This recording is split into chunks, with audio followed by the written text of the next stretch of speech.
Hi, everyone. Thank you for joining How We Become Better Together, a virtual summit for college access and admissions professionals presented by College Greenlight and American Talent Initiative. You're joining our live Director of Admissions panel discussion. We are so grateful to have our admission leaders at Bowdoin College, Pomona College, and Northern Illinois University joining us today. They'll be providing us insights on the higher ed landscape and its commitment to our college access community.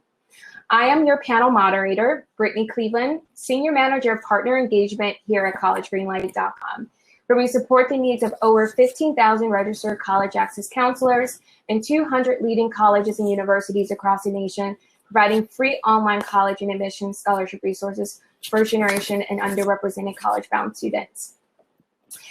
To maximize today's webinar, let's review the agenda and housekeeping tips. This hour-long session is curated to answer your burning higher ed and college access questions, and we've organized the moderated questions based on audience comments and feedback from the registration form. If you have a follow-up question or a question was not addressed, we have dedicated the last 10 minutes of the panel discussion to address live Q&A. Use the chat box to your right or bottom of your screen to add comments. And we have many experts in the room, so please feel free to join the conversation via chat. If you need to leave early, we will be sending you the recording for you to review within 24 hours. And please don't forget, sharing is caring. And please feel free to forward to your colleagues and professional network. All right, team. So on with the show. We bring you our panelists. Quinton Clay, Director of Admissions at Northern Illinois University.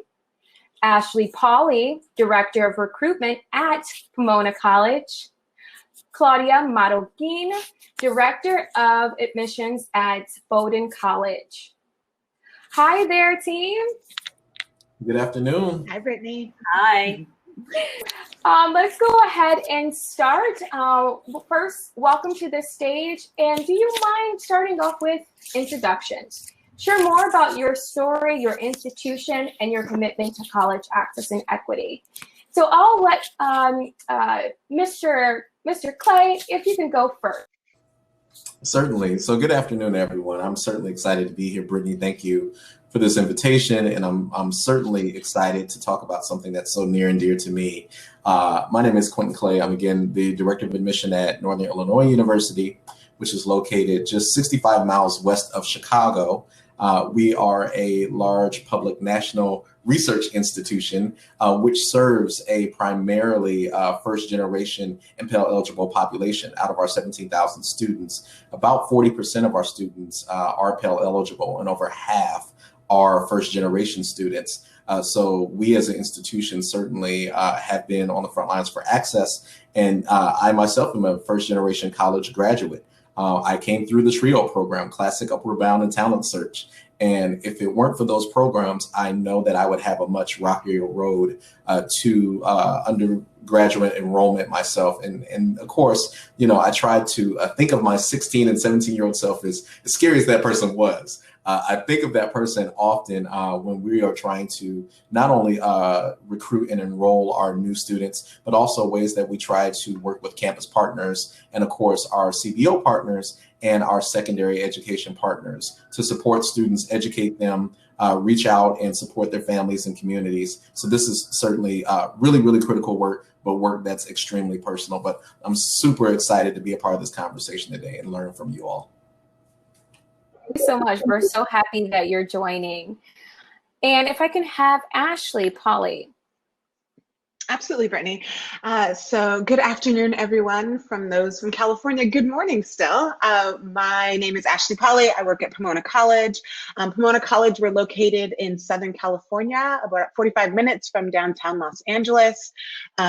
We are a small school, about 1,700 students, and we're part of a really cool consortium called the Claremont Colleges, which is 5 undergraduate liberal arts colleges that are all literally across the street from each other and all share resources. So those 5 institutions are Pomona College, College, Claremont McKenna College, Pitzer College, Harvey Mudd College, and Scripps College. So you get a consortium of about 6,000 undergraduate students, but we still have small class sizes of about 15 students and small student to faculty ratio. So you get a little bit of the world all in your backyard. So 5 schools for the price of 1 is what we like to say.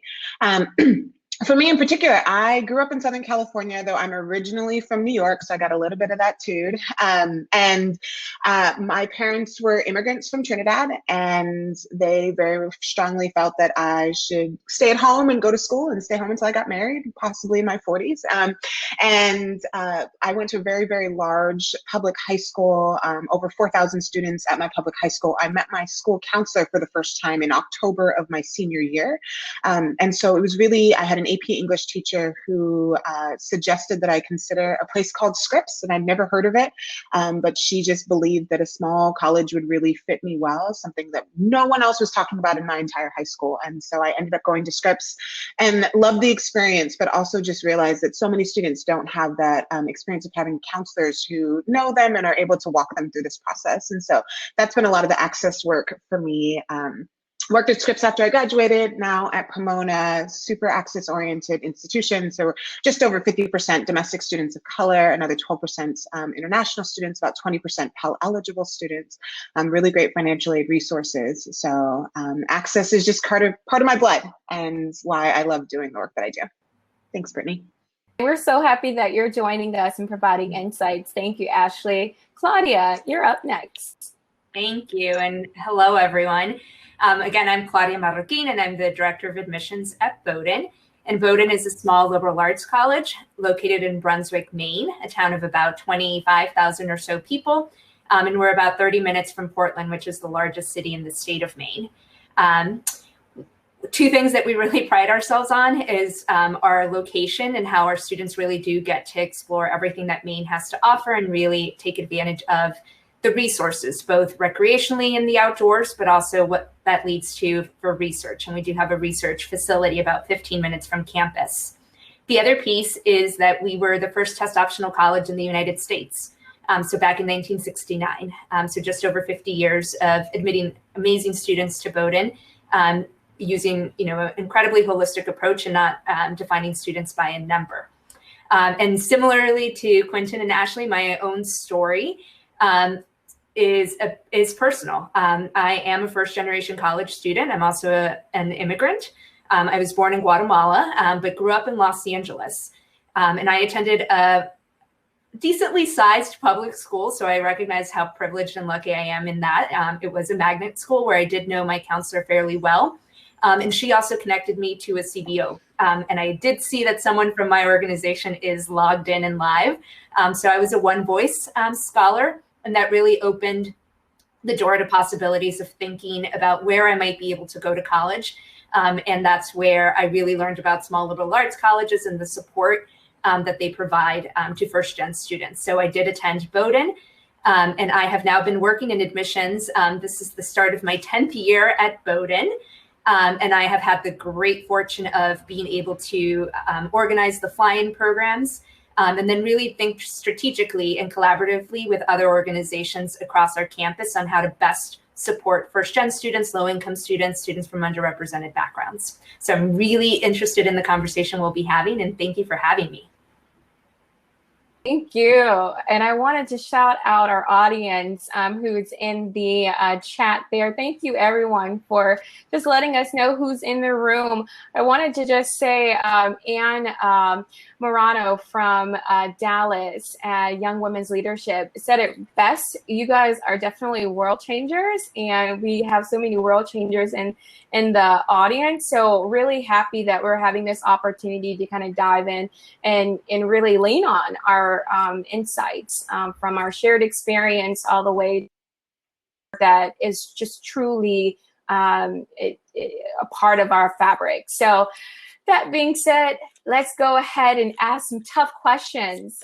So we organize these questions based off of the registration form, and we will be copying and pasting them into the chat so that our audience can reference. All right, team. So first question. The cost of higher ed is increasing as our families face 2020 economical hardships. What conversations are institutions having about the sustainability and affordability of higher ed? How do CBOs admissions navigate this reality through partnership? Are there any insights or takeaways that you'd like to share with our audience who are specifically advocating for our students as they are planning their financial plans for college?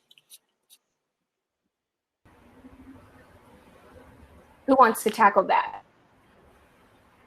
I'll jump in to begin with. But I think the conversation about sustainability and affordability of higher ed has been one that we've been having for many years now, especially working at a small liberal arts college. I think there are always the questions of how we continue to be competitive in a marketplace and the outcomes that our students have. I think the pandemic has obviously exacerbated these conversations, and families are certainly trying to weigh the return on an investment and the probability of students being able to have jobs after they graduate. So I think this is a conversation that has been happening for years, but I think the focus on it has really been magnified.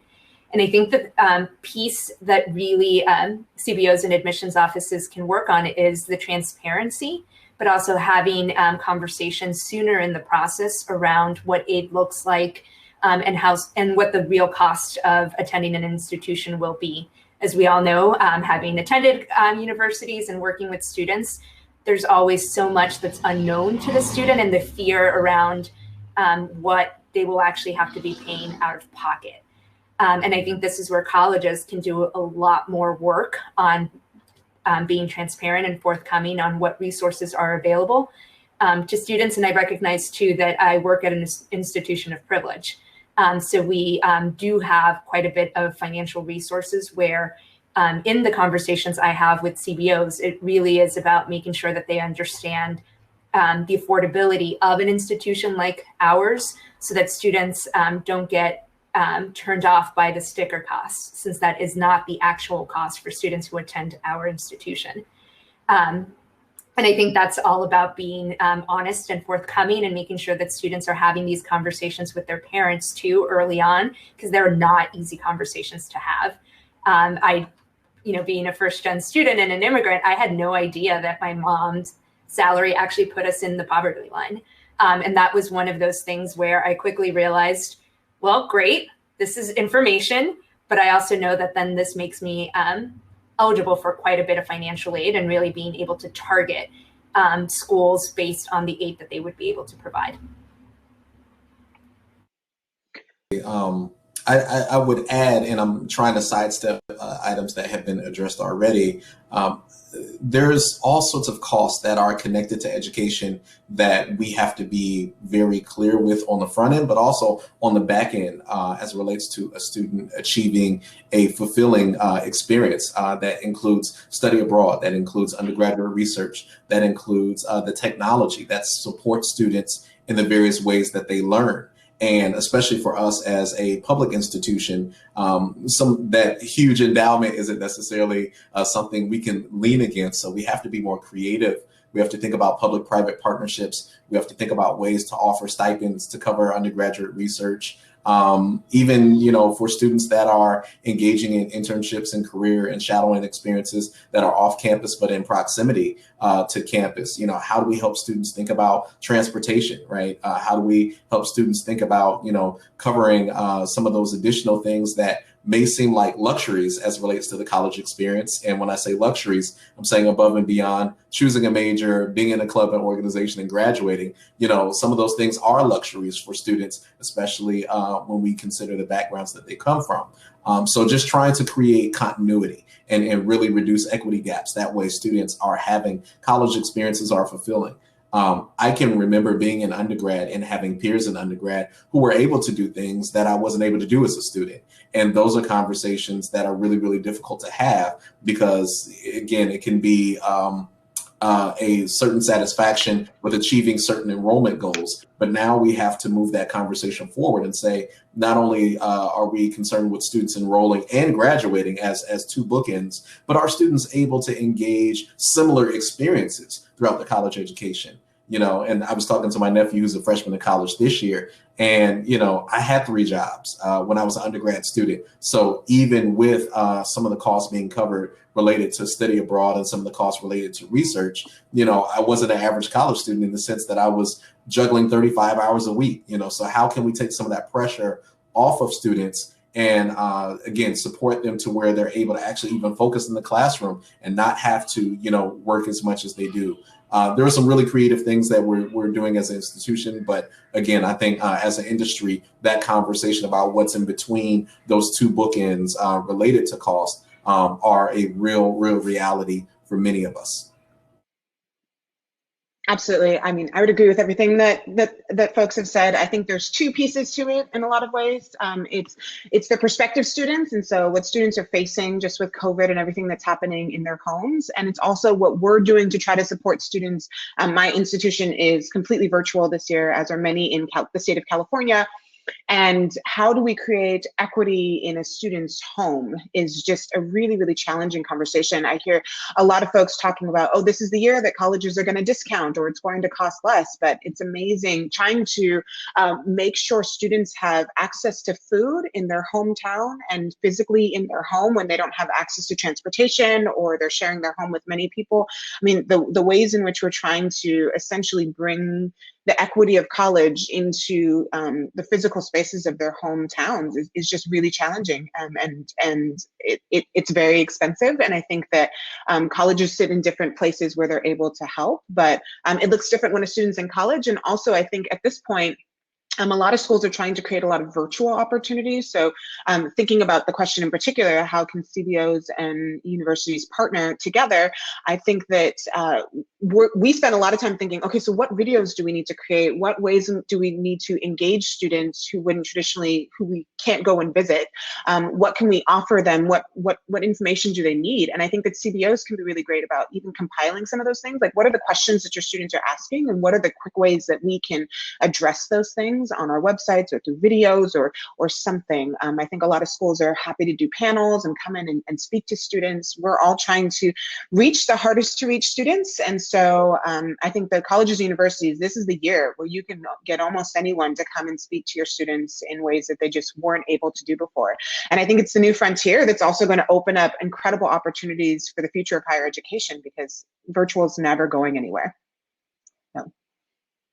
Thank you, team. And I just want to prompt the audience, if you all have any follow-up questions related to our panelists' comments, please feel free to include it in the stage chat, and we'll definitely follow up with the live Q&A. So our second question is, in recent years, institutions across the country have significantly invested in diversity recruitment efforts to increase diversity on campus. How has diversity recruitment transformed throughout your personal and professional career? Can you speak to the accomplishments and what still needs to be improved? And most importantly, as we're convening all of our college access and admissions partners, what actions need to happen in order to move forward, and how can our community of college access and admissions professionals work better together to see this come to fruition? I'm happy to start on this one and then hand it off to other folks. But for us at Pomona College, we have an enrollment plan, and it was when we were allowed to travel. We have a staff of about 15 admissions officers, and our plan was to visit all 6 continents that you're able to visit, all 34 California geo markets and all 50 states within every 2 years. And our major goal was that we recognize that it's hard, like the hardest to reach students are the ones that we need to spend the most resources on trying to recruit, and making sure that we get in front of them, that we go to their neighborhoods, that we understand their experiences and we know their counselors and all of those sorts of things. It's an incredibly hard process to do virtually. We're trying to spend a lot of time. How do you get in front of students now when some of the hardest communities to reach are struggling through so many things with COVID right now? But that was our recruitment strategy, and that the majority of our recruitment efforts were actually going to go to charter and public schools as opposed to independent schools. And we recognize the incredible privilege of that because students from independent schools were likely still going to apply to Pomona. So we didn't have to spend as much time in front of those communities as we did students who were like, Pomona, is that a community college? I've never heard of that place before, right? And so just making sure that kind of our resources and what we had to offer was in front of students. And so really thinking that that was important. And also in every territory, people had to go and visit with CBOs. I think CBO partnerships are extremely important. And I'm not a lot of schools have gotten it right in the sense that they have all the best partnerships that they're looking for in all of the places that they're looking for.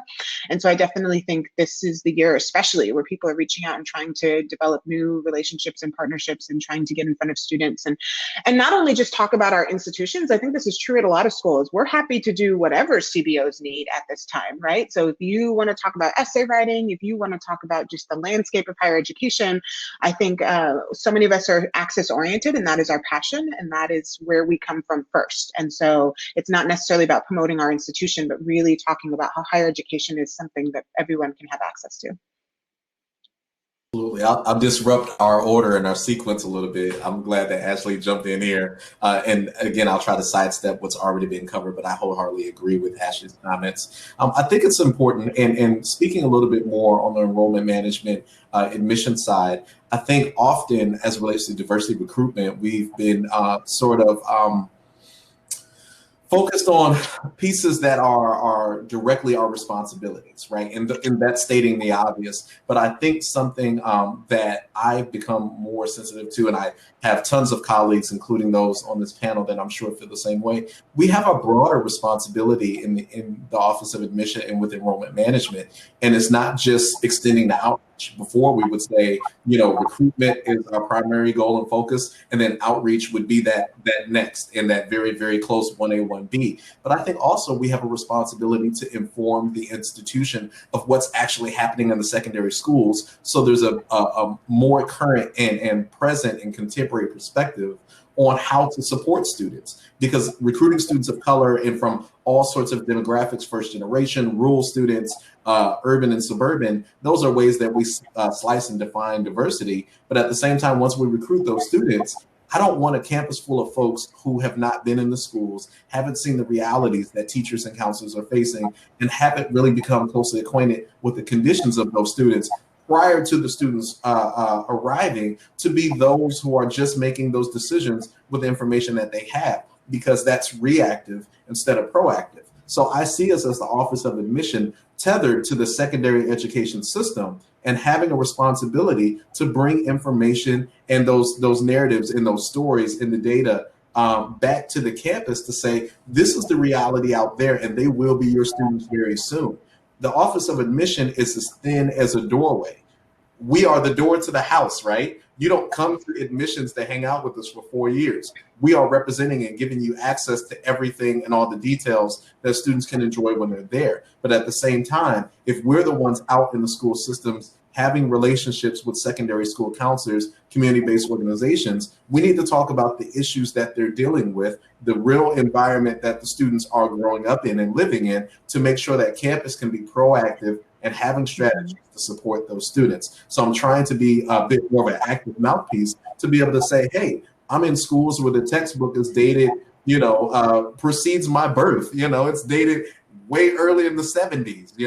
I'm in schools where counselors and teachers are more concerned with preserving safety than they're able to actually teach and focus on the classes and supporting those students in an emotional way. I think all of those things are really important, and I think that's the progression of our profession. We can't just settle and live and die now with student recruitment and enrollment, and then also with outreach. We have to find a way to be intentional in bringing those contemporary perspectives back to campus so we can truly support those students and those cohorts in the way that they actually need, and again, have an infrastructure in place and stop reacting to what's happening once they get to campus. So powerful, Quinton. So true. Yeah, absolutely. And I think the other thing that I would add to that, in disrupting, I think, the assumptions that people have and how admissions really does serve as this connection point between secondary schools and what's happening on our campuses, is all of the education that we have to do of our staffs, and to really look at our own biases. And I think this is one of those things where, especially in this year, where we know that communities are experiencing the effects of the pandemic in very different ways, is to truly listen and to hear what's happening in those areas, rather than, again, trying to inject what we think might be the case.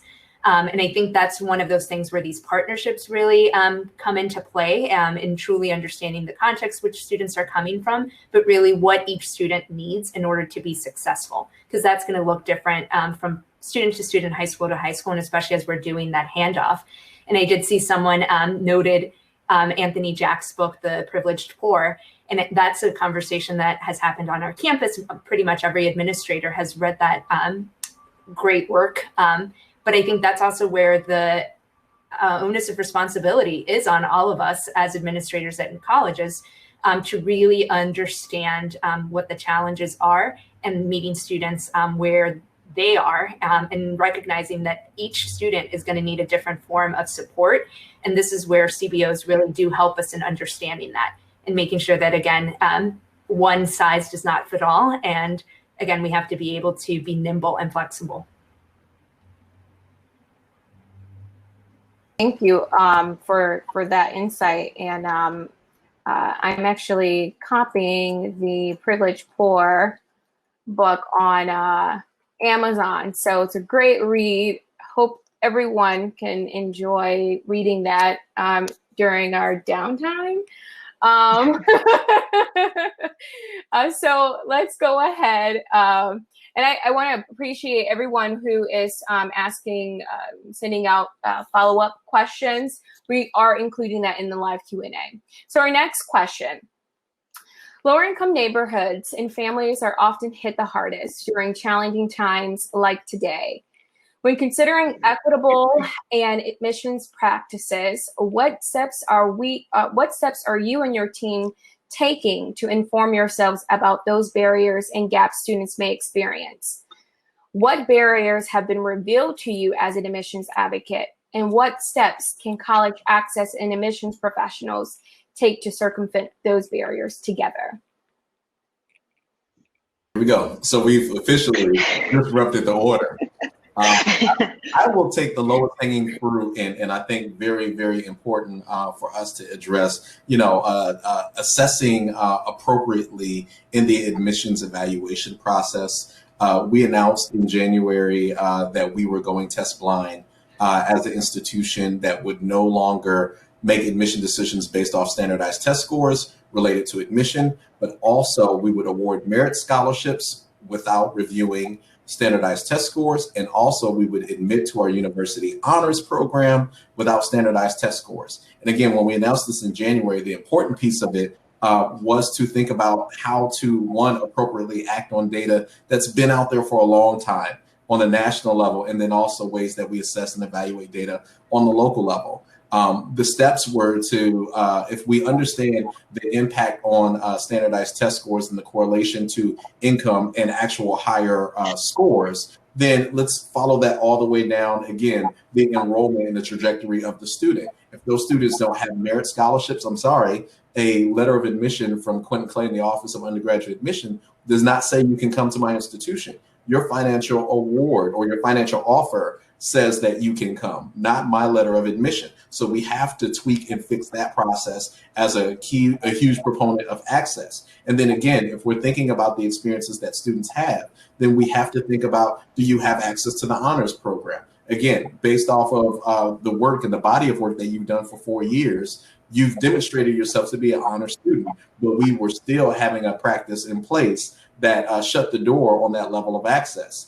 So again, I think that's one of the more obvious pieces. But the other thing that has come out of that, and really what I wanted to underscore here, is the conversations that have happened across campus as it relates to academic preparation and even rigor. Being able to, in the midst of those conversations, demonstrate to faculty that rigor may be a class at a high school that doesn't carry a distinction of accelerated, honors, advanced, AP or IB. Rigor may just be pre-calculus is the toughest and the highest level of math available at that school, and trying to inform the entire community on, again, what this means for a student and how we can honor that, how we can bring dignity to their experience, and how we can stop bruising those students through those stereotypes before they get to campus, because this is a residual impact that they carry with them. The way that they perceive someone is perceiving them in the classroom. The way that they perceive their peers are looking at them when they say they're valedictorian, but they're not in the honors program. You know,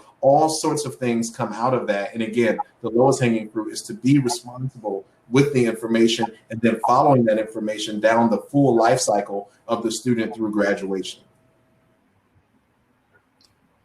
Those are all incredible points, and kudos to you, Quinton, and your organization and school for being so proactive in how you're viewing test scores, and how that's not just an admissions policy, but really going into everything you're doing.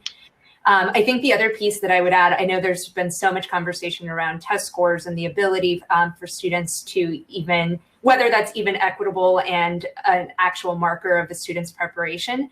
But I think in admissions offices, we have to do a better job of being able to understand the potential of students. And I think especially when we talk about low income and first generation students, is who their advocates are. And I know for many of you who are tuning in right now, your students are in a slightly different position where they have you as advocates as well.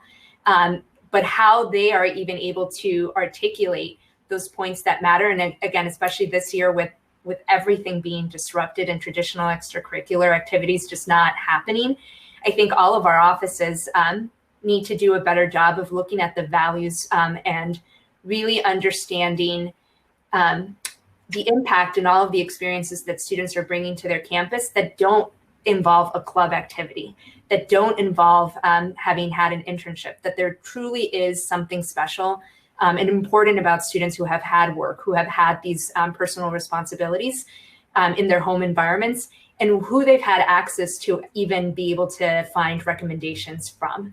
So I think there's all of this conversation on not just test scores, but the application ends up involving so much more. And part of that is really understanding where students are coming from. And as Quinton said, the dignity that we need to recognize in those experiences and the value of those experiences that will look different than a student who has come from privileged and has had the opportunity to be involved in APs and whatnot. But really to think about that entire context. And I love that Quinton has used dignity. I'm totally going to be using that going forward, because I think that's a part of the conversation that we need to be elevating. Yeah, I think lots of things. Y'all have a whole word going. I'm feeling it. I think with a couple of really important points, Claudia and Quinton's institutions did the research and became test blind, test optional because of the research and not because of the virus, right? My institution was the opposite. We responded and became test optional because of COVID, but we're already going to go back to accepting tests next year because we recognize the importance of having the research and have an entire institution's buy-in in something like that. And it's not for a lack of a commitment, but it's a real realization that for many institutions that are that have decided to go test optional and test blind before this moment, they put a lot of work and energy into it and got an entire campus's buy-in into that. And I think that really goes into reader training this year. I think is so important in ways that we just can't even fathom. So schools are going to be test optional for the first time ever. They've never been test optional. They've typically trained their readers to take testing into account significantly, and suddenly they won't have that. And so how are folks training their staff to not consider testing and to not fall back on some of their previous assumptions about a place? Because it's going to be really easy to say, well, I'm not sure if this student is actually academically prepared. Let me look at the school group. Wait, this is a school that doesn't typically send students who are in our testing range or our testing bracket. So I should assume that this student also wouldn't have that testing, therefore I'm going to deny them, right? I think that there's a lot of ways in which we are going to have to, like the implicit biases are going to be really strong in admissions offices this year. And part of that is going to be just from exhaustion, the mental exhaustion of having to change an entire admissions process that has been in place for some of us for almost 100 years, and suddenly having to shift that when there aren't a lot of leaders who are helping us to figure out exactly how that's going to work. For us, and I think it's really important. I think a lot of offices, they give access to their lowest ranked person and hope that that person is somehow going to be able to make the change. And you're seeing 3 people here who sit at the top of the chain, who have access is a huge part of what we do. And so recognizing the research and the resources available, that you need to be a student of access, that it is an academic endeavor, and that you can be studying what's happening. I recruit in the city of Chicago, and the importance of recognizing that the neighborhoods have vastly different experiences. There's one neighborhood that the average income is $10,000. 3 streets away, it's $90,000, right? That is a hugely different experience for students. And recognizing those differences and those challenges and being a student of admissions and access is just really, really important. And I think it's more important this year than at any time in like the history of admissions in a lot of ways. And so I think that there's a lot of ways in which CBOs and counselors can come alongside. The information that you share with us this year is going to be more important than we've seen in previous years, because of how much less we have to count on of the things that we've always kind of assumed would be there. So. Brittany, can I jump back in? Because I'm just a little stirred up, and I was seeing some of the comments on the side, and I asked, and I didn't even give you a chance to respond. I'm sorry. But let's also stop, and all may not agree with this. That's fine. We're family. But let's stop the nonsense of what are we going to replace the test score with, right? I think that's the stupidest thing ever. And it's like, okay, I'm in my garden, and I pull up a weed out by the root. What am I going to plant in its place? That doesn't necessarily make sense. I mean, I live in Illinois in the Midwest, so we get heavy snow. When I plow snow out my driveway, I don't look at my driveway and say, what should I put in place now that I got this barrier removed? If we found that the standardized test was statistically insignificant and had little predictive value of a student's good academic standing and progress toward graduating, then why do we need to replace that with anything to appease and pacify folks that feel like we've lowered the bar? So going back to the dignity word, let's quit the nonsense of what are you going to put in place of the standardized test score? I just need to get that off my chest. I love that, Quinton. That's so true. I totally agree. And I'm going to jump in with one other comment to challenge my peers at other institutions as well, with, again, test scores.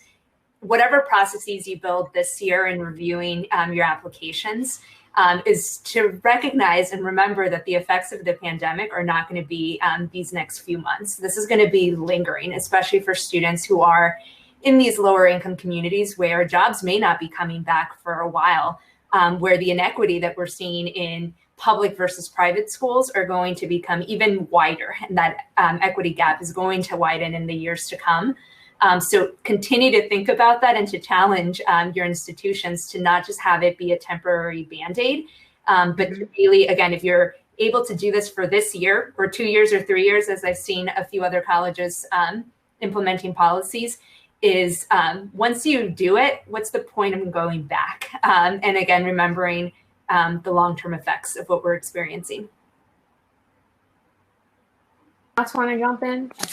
I wanted to actually piggyback off of a question that we got from our audience, Sean Witten at Paul Quinn College. He wanted us to kind of dive into, can you all describe how you all are acknowledging or rectifying your own institution histories as you change these policies? I don't know that I have a good answer, but I can say that there is a open and what I feel and presume to be a honest dialogue, and that dialogue is getting bigger and more people are brought to the table and more perspectives on those histories, those perceptions of systems and those perceptions and the research related to the impact. That's a huge thing for us, because I think the taboo monster or the taboo elephant in the room has been probably one of our biggest opponents, where people who presumably can make the decisions that have the greatest impact on students and on families and communities have been the people that haven't been open to having those conversations. And I think the dialogue for me is important, not only within the division and department context, but of course also bridging divisions, student affairs and admissions, bringing our academic diversity, equity, and inclusion folks to the table to help us think about trainings and professional development. I think all of that is getting us closer to a solution, but I don't know by itself that it's an answer to the question or a solution in itself. You know, well, I was just going to say, I'm really intrigued by this question. I like it a lot because I think of, in the admissions office, I don't know how often admissions offices confront their institutional history as much as institutions do, right? So you see a lot of institutions where they're changing the names of buildings, and that tends to sit outside of the admissions practice. But I would say that this is the year where the barriers that have always been discussed on the sidelines are becoming very obvious and at the forefront of the work that we're doing, right? When you are suddenly, so I'm in LA County, and when they write an article that says a third of seniors in LAUSD never signed into a single online class, what are we even supposed to do with that? How does a higher education, how do we step into that conversation? And how do we get in front of students? How can we support our local communities, right? Like, there's so many pieces there that the inequities that used to be on the sidelines and you can kind of ignore if you weren't really looking at it. That sounds really crass, but I think a lot of people did that. They're now right at the forefront. And it's very, very clear that if you don't have a plan and you don't have a commitment, that you're just being hit over the head with a lot of that sort of stuff. So it's a really great question. I love that question a lot. I think that's one that I'm going to go back and think about in a lot of ways, is how we're trying to undo some of the stuff, the deep stuff. Yeah, I was going to say, I don't have much to add, so I would love to go perhaps to a different question and keep the conversation rolling. Absolutely. So team, we've gotten a lot of questions, especially when we're thinking about how we as an institution really being introspective of our own institutional histories.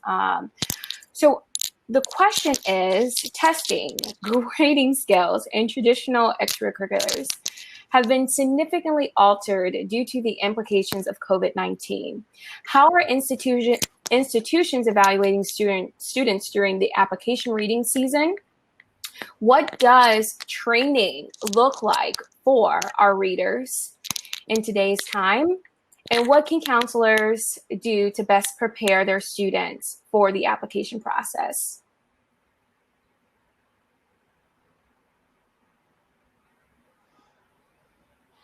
Go ahead, Claudia. Ashley mentioned training earlier, and I think that's going to be the key for so many offices as they're shifting to what their rubrics have looked like, and again, where they're placing value on applications, and also looking at taking a deep look at themselves and trying to figure out, again, what they value as institutions, but also what they have seen as markers of success for students who have come to their institutions already, and trying to, again, find that in the applications rather than, the test score and the number, because it's going to reflect on a ranking.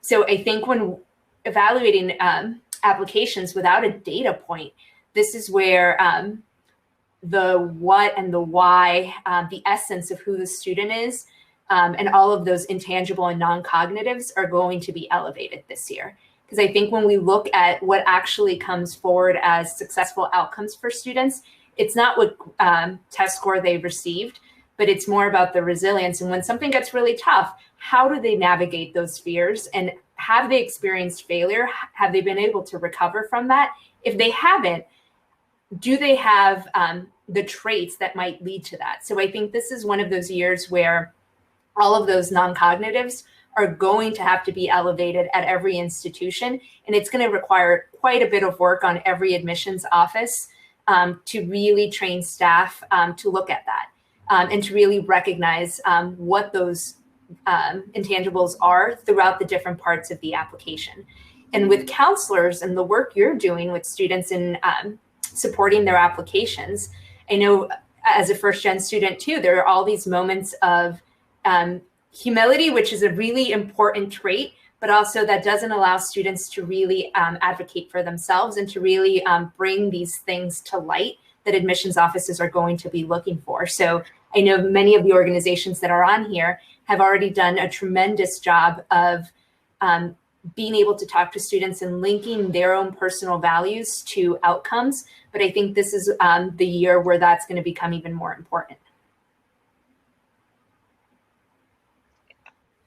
You know, I said it earlier, I think this is the year where the rubber meets the road, and commitment to access. And to be honest, like, anti-racist work, how much are you committed to it? And it takes so much time, right? So we're going from normally training staff to read 2 days, maybe 2.5 days. We've blocked out 5 days of reading.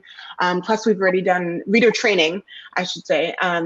Plus, you know, once a month doing other types of training to really try to combat some of these just really internalized biases that we have about the process or about assumptions that we have about certain things.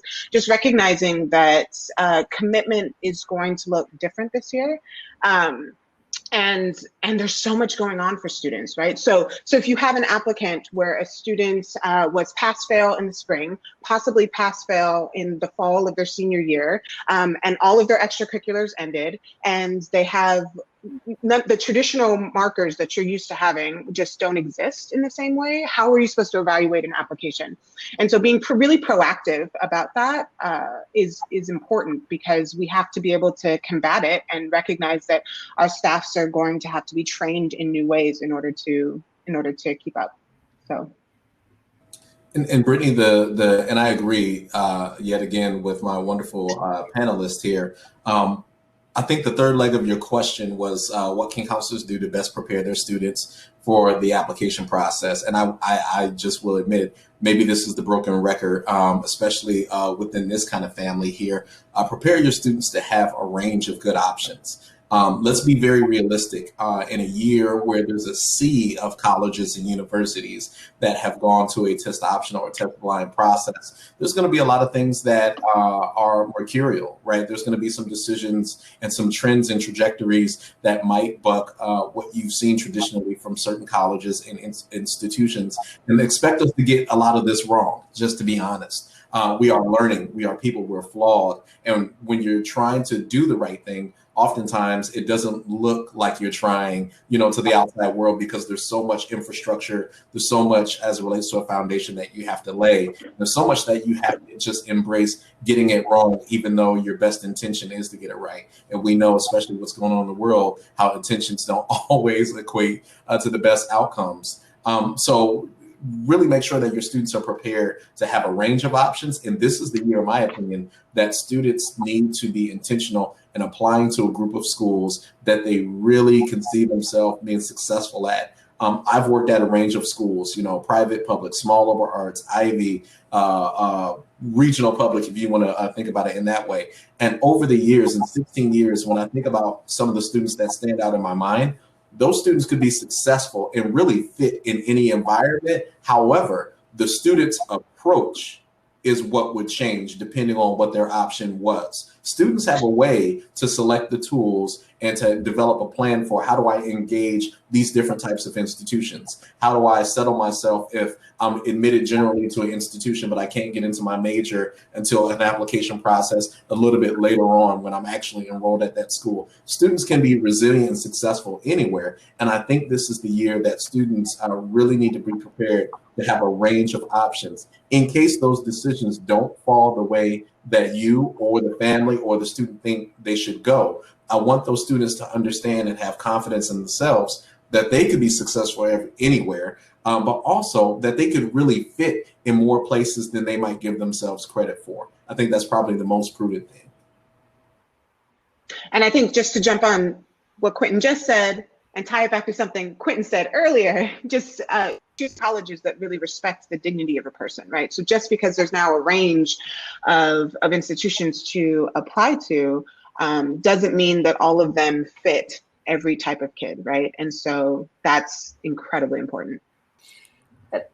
Is it possible, can you speak and describe your institution's relationship with CBOs, and even just your own personal journey with CBOs, and why do CBOs play such an integral role in admissions?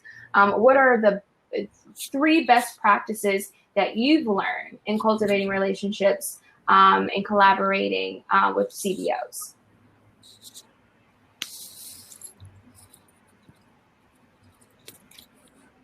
I think one thing I would jump in and say, having worked so closely with a CBO myself as a student, is one of the critical roles is how CBOs empower students to really think beyond what they thought was possible for them given their own background. I would have never thought of the schools that I ended up applying to had it not been for the conversations I was having with counselors and realizing that there were places out there that were looking exactly for students like me. So I think there's the role of empowering students that is so critical, especially in a year like this where students feel like so much is out of their control, is to also be able to ground students.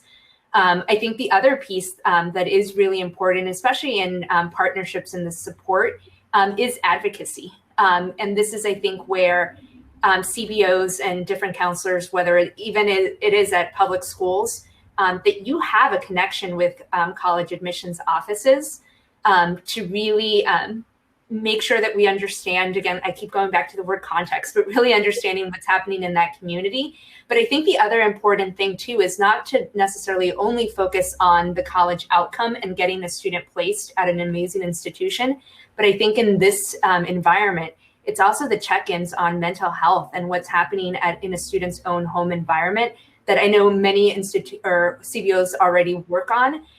But it's the whole well-being of a child and a student that we're really trying to focus on, and not just where they're going to end up at a great college. But I think this year it is so much of how a student is doing in their day-to-day life, and again, continuing to empower them to pursue those goals they had before the pandemic really struck.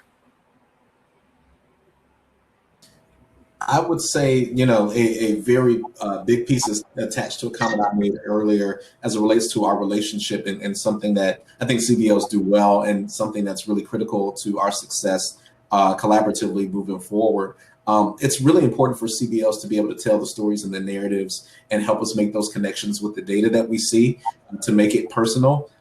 We reach people through a variety of communication mediums and styles, and I found that the storytelling is something that has been particularly helpful, especially when that data is present to complement it, but to understand the real application of some of the conditions that are happening in the world, some of the circumstances that students and families are facing, and then again, what students' journeys look like in the college search process. And when I'm empowered with that, and it's not just me coming to the table preaching the same sort of things that I always preach, when I'm able to demonstrate real life examples, real current present examples, students who have been impacted, communities that have been impacted, that absolutely has been huge as it relates to us getting some policy and practices moved. So find that time to really connect with college admission officers to be able to deliver some of that context and background. I know that, we're pressed and stretched.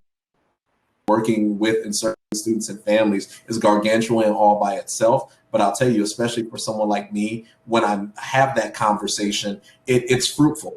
It's not moot. It's certainly not just an exercise. I'm able to go back and say, hey, this is happening. Here's the source. I can put this person on a conference call, with us to further talk about some of these issues. And then also it helps us cross-pollinate, if you will, because CBOs can share best practices that they've seen from a variety of institutions. And if you want to see a college or university move, let them know that their practices are out of date and they're being outcompeted by other institutions. So I think that piece of it can be a helpful tool. Open up the floor. Today, the reason why we are convening is to really identify ways in which we can come together to really best support not only our students, but also in our day-to-day operations, and really help us learn how to be better advocates for our space, and then for our students and our communities and their families. So with that being said, I wanted to give you all, raise a question to you all. If, in your opinion, how do you believe we can come better together? to best support first-gen, low-income, underrepresented students this application season? And I will go ahead and have, drum roll, Quinton, if you can go ahead and answer that question. Unbelievable. Thank you very much. No, I know you, so okay. That's all right. I'll catch up with you sooner or later. But no, so, I would say, and I wanted to, in just thinking about and trying to prepare my thoughts in the best way possible, I wanted to share a quote from American poet and Pulitzer Prize winner, Gwendolyn Brooks, also South Side of Chicago connection there. The quote goes this way: "We're each other's harvest, we're each other's business, we're each other's magnitude and bond." And just thinking about the harvest, the business, the magnitude, and the bond. Even though many of us are not well and we're not whole, we still have the opportunity to have a huge impact on students, future generations, the rising generation, have a big impact on our coworkers, on our supervisors, on our campus community, and keeping our eyes on the moment and also the context of a bigger harvest that we're trying to reap. And even if we only play a part, that part goes so far. And I think especially becoming better together is about acknowledging that we're not all well and we all don't have the answers. None of us are coming into this year at 100%. But still, we have something to contribute to this greater harvest. In our business, we're tethered together. When one of us succeeds, it actually really has a ripple effect on the other succeeding. So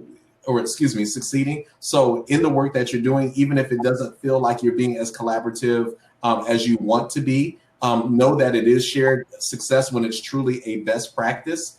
And we're still contributing to positive change. So if you're not able to extend yourself in the ways that you have in the past to reach across, to a college admission office or to a CBO or high school, doing the right thing, and especially as it relates to college access, does have an impact on all sides sort of the destined issue. As it relates to the magnitude in our bond, the more we're caring and thoughtful, and the more, again, we try to make decisions that don't just serve our own needs and our own goals, but when we make the problems our problem and when we make the issues our issue, that bond has a huge impact on what we accomplish together. Think about how many things indirectly, unintentionally have turned into policy. Think about how many things have been started just in a good-natured sort of interaction and support between one counselor and one institution and one community-based organization or scholarship group. And now that best practice gets shared and that data gets shared, and now it has a larger envelope. So again, what is bonding us together in the magnitude is actually represented in the small moments. So again, I really hope and pray everyone is doing well, and I know how we're all feeling, and I can imagine what everyone has been through. But we will have a better chance of surviving this and having success if we take those small moments and if we do it together and not try to put too much pressure on ourselves if it doesn't look the way and if it doesn't feel the way that it has in the past. Thank you, Quinton. Claudia. Yeah, I think we're better in this if we're really intentional and really thinking about the work we're doing. But I also really would encourage all of us to take the advice that we give our students in asking for help and recognizing that this truly is a community where you will find people who are willing to work really closely and collaboratively. But we all need to speak up, especially in this year where we're being challenged by our own personal struggles and recognizing that we have to take care of ourselves in order to be able to take care of our students. But leaning on each other, I think, is really important. And that also takes some intentionality. So a call to all of my colleagues to really not tough it through, but really lean on each other during this time. And Ashley. Yeah, I just appreciate Claudia and Quinton. I appreciate you all so much and everything you've had to offer. Like Quinton, I also have a quote. I think that what we need to remember is our why. Why do we do this work? I think that's how we started it. Brittany asked us, why are we committed to access? And for everyone who jumped on here today, there is a reason we get out of bed. There's a reason we do this work. And for me, mine comes from The Panda's Thumb, a book. And the quote is, "I am somehow less interested in the weight and convolutions of Einstein's brain than in the near certainty that people of equal talent have lived and died in cotton fields and sweatshops." It's this belief that there are so many people out there who haven't had people believe in them, haven't had opportunities to see higher education as an option for them, and that it is our job as higher education professionals committed to access that we do everything that we can to make sure students find a path forward. And it's not meant to be at our institution. I do not think Pomona College is a godsend. I don't think we're any better than any other institution. I think there's a lot of institutions that are doing incredible things that we are not able to do. And our job, and my job as a professional, is to make sure that students know that people believe in them and that they care about them and that they know that they can succeed with whatever they choose to do in the future.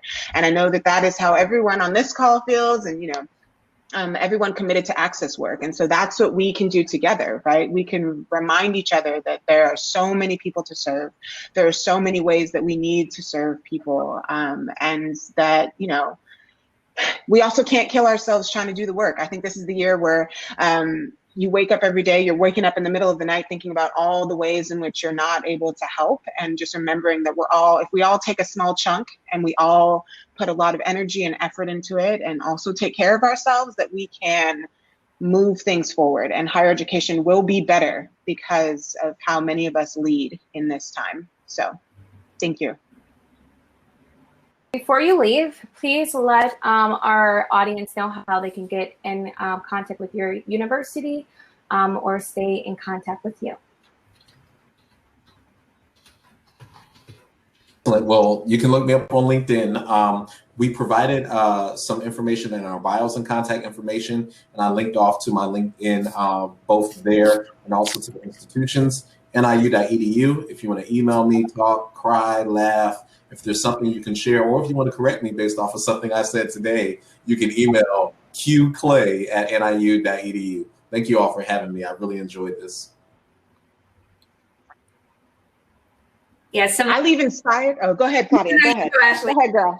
I just leave inspired from hearing you, Claudia and Quinton, and even just reading some of the things that folks have been writing. So you can reach out to me, ashley.paulie@pomona.edu. And seriously, this is the year where everyone has to be in contact. We are all connected to each other. So please reach out. And like my colleagues have said, I'm totally accessible via email, phone calls. Yes, phone, something that we can go back to from olden days, but social media as well. And I did put my email in the chat, but it is Marroquin. It chops off part of my last name at Bowdoin.edu. So please get in touch.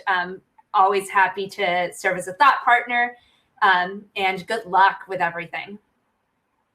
And I'm going to actually have you all head out. We're going to close and transition. But thank you so much overall. Quinton, Ashley, Claudia, you guys are truly live and breathe this work. And we see it through your intentional responses and the intention in the work that you're doing every day. And just the honest conversation and in transparency is truly appreciated by everyone who today. So thank you so much. I wanted to also kind of throw it out there. You all have definitely steered us in a really great direction as we're going into this upcoming academic year and admissions year. We definitely want to continue the conversation and the talking points that Quinton and Ashley have provided. And you all, our audience, please stick with us. We're just getting started.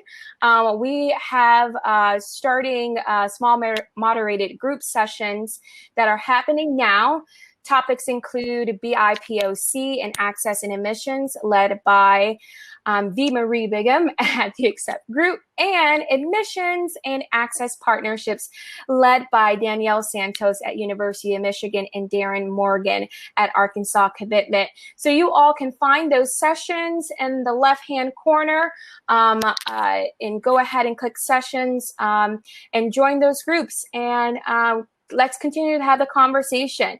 Please note that format is not to talk at you. We are here to have a discussion. So bring all of your questions that weren't answered during this panel and to those sessions, and we'll definitely tackle them there. So Claudia, Ashley, Quinton, thank you so very much in teaching us how we should be moving forward to become better together. So signing off.